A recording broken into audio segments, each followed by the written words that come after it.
I first learned about the Washington County Fiber Tour during my master's research in 2013. I was looking for fiber farms in New York.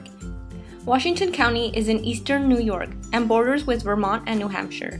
Historically, Washington County is considered a wool-growing county, and the availability of the fiber tour in the 21st century supports the continuation of fiber traditions in the region.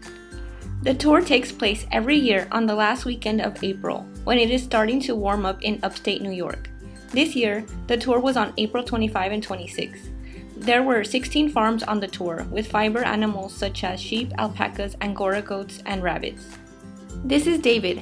He has been part of my entire fiber research journey. This is a narrative of what we learned on our visits to 10 fiber farms on the tour. What did you like most about the first farm we visited? There was a lot of newborn lambs that were different colors, like black and white. It was also nice to see newborns bonding with the adult sheep in the pasture. When we were there, it was also interesting that the local CBS station came to interview the farmer. Oh yeah, it was great that they got some media attention. And we also saw the border collie dog herd the sheep for the backdrop. What was the most interesting thing you learned? I'd never been to a Romney sheep farm before, and seeing them led me to want to learn more about the breed. They originated in England and were first imported to Oregon in North America during the early 1900s. Now we can see that the Romney sheep are also thriving in the East Coast.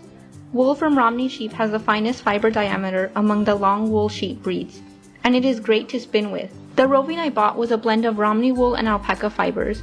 The farmer also included the names of the animals. Some of them were Mimi, Frodo, and Cinnamon, which was nice to learn. The second farm was at Wakaya Alpaca Farm. It was interesting to see the shearing demonstration since I've never seen one before. The alpaca was tied down for shearing. Do you know why? I think it's because of their large size, to prevent accidents in case of sudden movements. Oh, okay. It was also interesting how the farmers were talking about the herd dynamics when the newly sheared alpaca returns with the other alpacas. At first, the alpacas may not recognize the sheared alpaca, but they recognize it over time based on observation and interactions. Oh yeah, after the alpaca is sheared, it can look completely different. What was the most interesting part of this farm for you? I really like their store with fiber products. It's an example of the farm-to-shelf business model.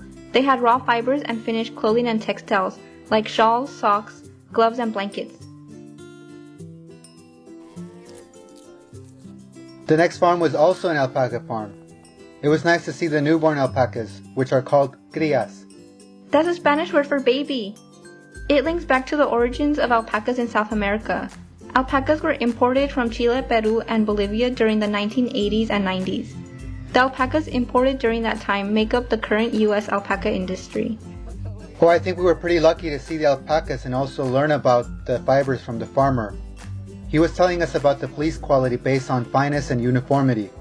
Yes, and remember I bought the bat of alpaca roving called Buttercup? I spun with it during the summer and is part of most of this knitted sweater dress I'm making now.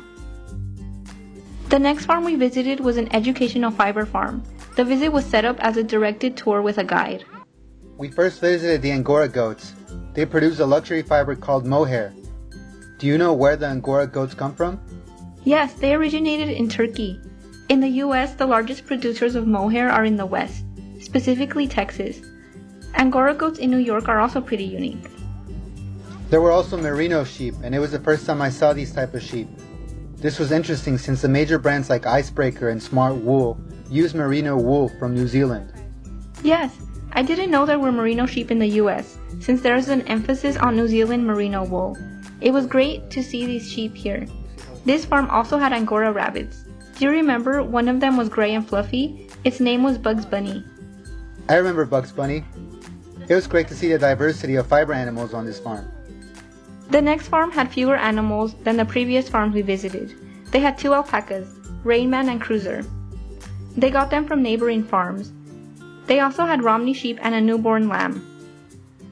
The newborn lamb needed special care because it was having eye problems. It was great to visit this farm and learn about the farmers' efforts to help the fiber animals that needed shelter and special care. The next farm had Icelandic and blue-faced Leicester sheep.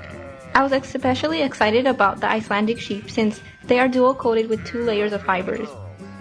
The interior layer has fine fibers and the outer layer has coarse fibers. The 2 types of wool help protect the sheep from wet and cold conditions, which makes sense since these sheep originated in Iceland. Right next door to this farm was an Angora farm. The fibers are short and fine. They are processed into yarns in a fiber mill in Michigan. On the second day, we visited a cashmere goat farm. Are these also considered luxury fibers? Yes, cashmere is a very soft and fine fiber. The fibers can be combed or sheared from the goat. Cashmere goats also have 2 layers of fibers. The interior layer is the fine cashmere and the outer layer is the guard hair. It's prickly and has to be removed with dehairing machinery. The next farm had several breeds of sheep, including Merino, Romney, and Cormo. Yes, the farmer was telling me detailed information about her sheep.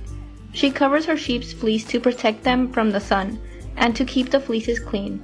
She explained that the animals can be born with black fleeces, but they can turn brown over time based on their exposure to the sun. What was the most interesting thing for you?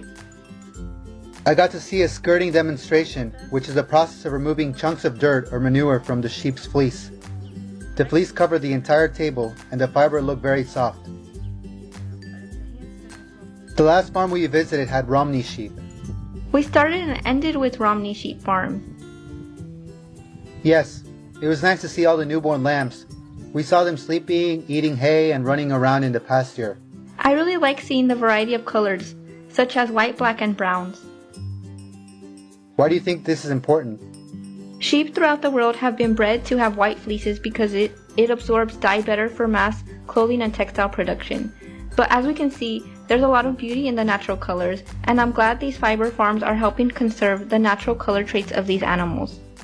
We weren't able to visit all of the fiber farms based on time constraints, but the visits to these farms provided great insight into the diverse landscape of animal fibers in New York. The Washington County Fiber Tour is a unique asset to the state because it is the only fiber agritourism event that promotes local fibers, clothing, and textiles.